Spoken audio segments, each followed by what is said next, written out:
Pada percobaan kali ini, kita akan membahas mengenai pengepakan 5 telur yang efisien. Tujuan percobaan yang pertama adalah desain.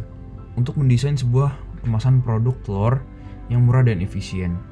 Yang kedua yaitu memahami teori. Untuk dapat memahami hubungan impuls dan momentum lebih dalam lagi. Yang ketiga adalah mengaplikasikan.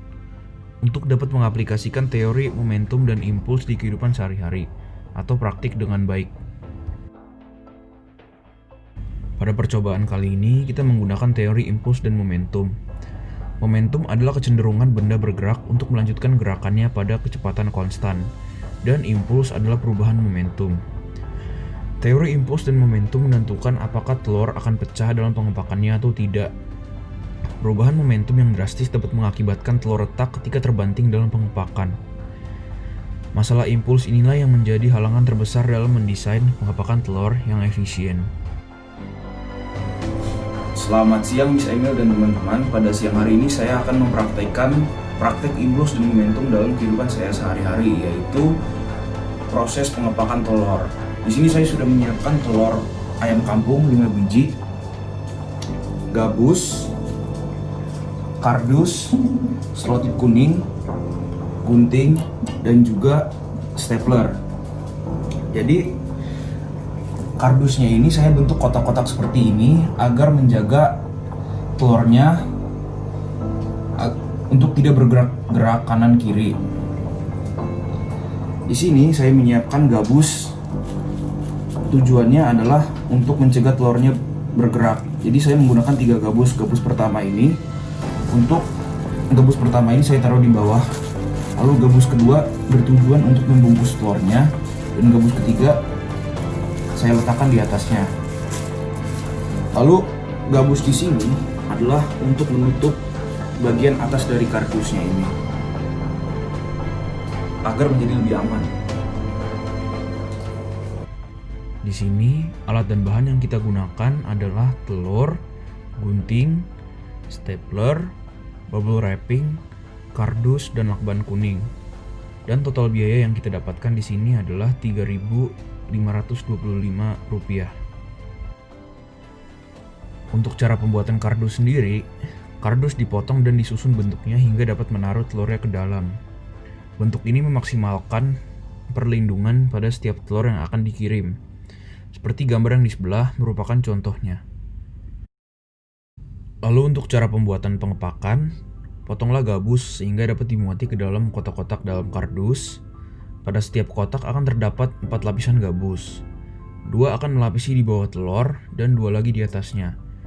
Kotak ditutup dan segel menggunakan lakban. Bungkus bagian luar kardus menggunakan gabus. Pakailah lakban untuk memastikan tidak lepas. Dan proses ini akan dibahas lebih mendetail dalam video. Sekarang saya akan memulai proses pengepakan telur. Jadi yang pertama adalah kita masukkan gabus yang dilipat 2 seperti ini.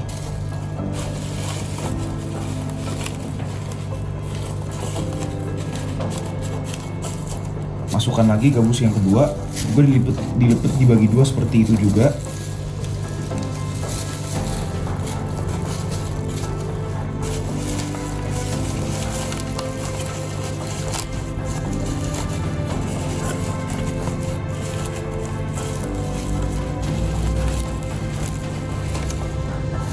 Setelah kedua gabus tersebut dilipat, masukkan telur.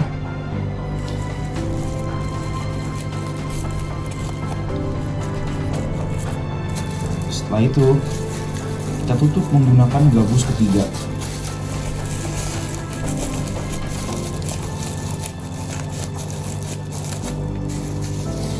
Dan gabus keempat.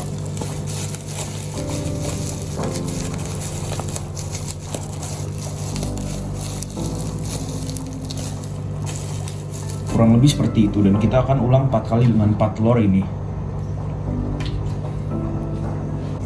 Setelah kita melakukan pengepakan telur dengan 5 telur tersebut, inilah hasilnya.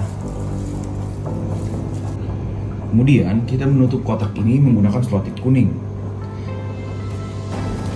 Selanjutnya kita akan membungkus kotak ini menggunakan bubble wrap lagi. Tujuan dari kita membungkus dengan bubble wrap lagi adalah agar ketika dijatuhkan dari ketinggian 30 cm maka kotak ini akan menerima bantalan yang empuk dan tekanan yang lebih sedikit dibandingkan ketika dijatuhkan kotaknya saja. Baik, sekarang setelah kami selesai membungkus kardus ini dengan bubble wrapping dan selotip kuning, sekarang kita akan mencoba untuk melakukan praktikumnya. Jadi pertama, telurnya digoyangkan ke arah kiri dan kanan secara terus menerus. Setelah itu, atas dan bawah seperti ini. Lalu kita jatuhkan pada ketinggian kurang lebih 30 cm.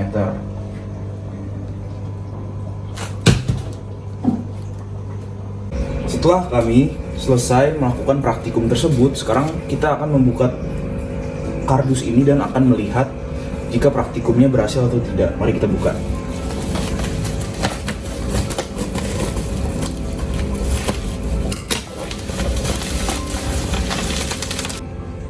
Baik, setelah kita membuka packaging ini, kita akan melihat hasilnya. Oke. Jadi ini adalah hasilnya.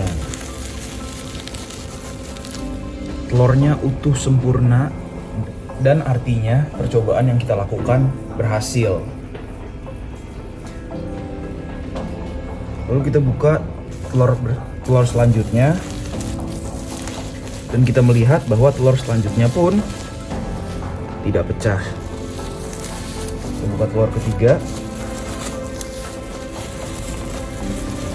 juga tidak pecah. Telur keempat juga tidak pecah. Dan untuk telur terakhir juga tidak pecah. Artinya dari percobaan ini kita menyimpulkan bahwa percobaan ini telah berhasil karena tidak ada telur yang pecah. Berdasarkan analisa produk yang kita dapatkan, tiada telur yang pecah setelah melalui proses pengujian. Ini berarti produk telah memenuhi standar yang ditetapkan. Produk tidak dapat dijamin bisa menjalankan tugasnya dengan baik kalau situasi melebihi standar yang ditetapkan.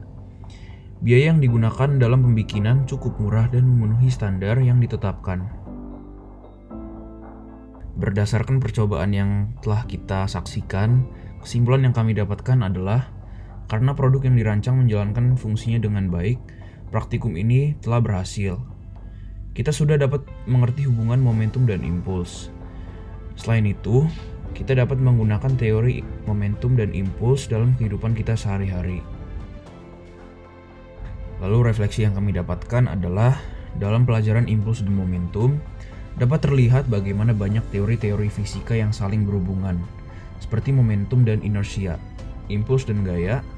Pemahaman penuh mengenai salah satu bagian fisika memerlukan pemahaman akan bagian-bagian yang lain.